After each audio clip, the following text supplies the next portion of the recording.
Hello guys, আসসালামু আলাইকুম। আপনারা সবাই কেমন আছেন? আশা করি ভালো আছেন। আলহামদুলিল্লাহ, আমি আপনাদের দোয়া ভালো আছি।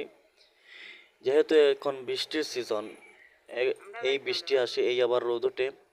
যেহেতু আজকে শুক্রবার, ভাবলাম আজকে একটু ঘুরে আসি। তাই ঘুরতে যেয়ে দেখলাম যে গাছে অনেকগুলো আম এবং কাঁঠাল আসছে। তাই ভাবলাম আপনাদের সাথে শেয়ার করি এবং আপনাদেরকে দেখাই। শুধু কি আমি একা দেখবো, আপনাদেরকেও সাথে শেয়ার করি এবং আপনাদেরকেও দেখাই, তাই ভিডিও করলাম। যদি ভিডিওটি ভালো লাগে কমেন্ট, শেয়ার এবং লাইক করবেন।